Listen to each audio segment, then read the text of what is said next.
दोस्तों, भगवान श्री कृष्ण का जन्म कैसे हुआ, यह बात आप सभी लोग बहुत अच्छी तरह जानते हैं। लेकिन उनकी मृत्यु कैसे हुई, इस बात का जवाब शायद ही आपको पता होगा। तो चलिए जानते हैं कि भगवान श्री कृष्ण की मृत्यु कैसी हुई। इससे पहले हमारे चैनल को लाइक कीजिए, सब्सक्राइब कीजिए और बेल आइकन दबाना ना भूलें।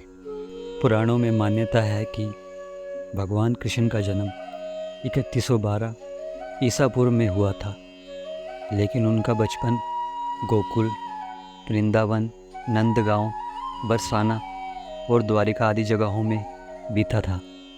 कहा जाता है कि महाभारत के युद्ध के बाद भगवान श्री कृष्ण ने 36 वर्षों तक द्वारिका में राज किया। इसके बाद उन्होंने अपनी देह त्याग दी। मान्यता है कि उस समय उनकी आयु 125 वर्ष की थी। एक बार श्री कृष्ण के पुत्र सांबा को एक शरारत सूझी। वो स्त्री का वेश धारण कर अपने दोस्तों के साथ ऋषि मुनियों से मिलने चले गए। स्त्री के वेश में सांबा ने ऋषियों से कहा कि मैं गर्भवती हूँ। जब उन यदुवंश कुमारों ने इस प्रकार ऋषियों को धोखा देना चाहा तो ऋषि बहुत क्रोधित हो गए और उन्होंने स्त्री बने सांबा को श्राप दे दिया कि तुम एक ऐसे लोहे के तीर को जन्म दोगी जो तुम्हारे कुल और साम्राज्य का विनाश कर देगा।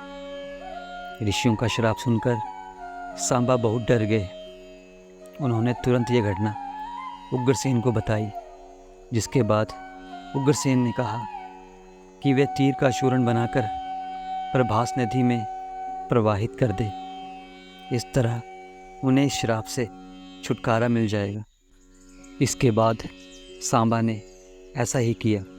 साथ ही उग्रसेन ने यह भी आदेश दिया कि यादव राज्य में किसी भी प्रकार की नशीली सामग्रियों का उत्पादन नहीं किया जाएगा। इस घटना के बाद द्वारका के कई लोगों ने अशुभ संकेतों का अनुभव किया। वहाँ अपराधों और पापों की बढ़ोतरी हो गई। द्वारिका में चारों ओर पाप का माहौल ऐसा हो गया, ये देखा नहीं जा सकता था।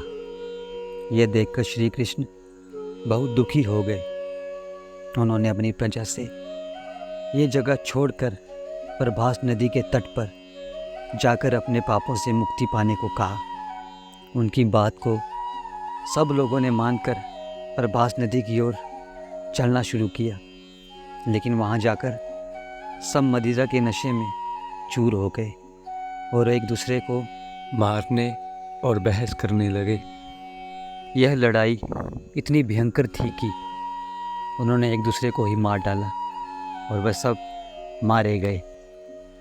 इस घटना के बाद श्री कृष्ण एक दिन एक पीपल के पेड़ के नीचे विश्राम कर रहे थे।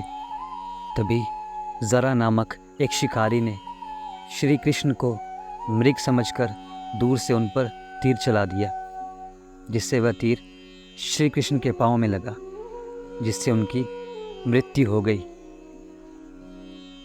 आपको बता दें कि ऋषि द्वारा कृष्ण के पुत्र सांबा को दिए हुए श्राप के अनुसार श्री कृष्ण को लगे तीर में उसी लोहे के तीर का अंश था जो सांबा के पेट से निकला था। इस तरह ऋषि के श्राप के अनुसार समस्त यदुवंशियों का नाश भी हो गया और गांधारी के श्राप के अनुसार महाभारत के युद्ध के कई सालों बाद श्री कृष्ण के 36 वर्ष भी पूरे हो गए।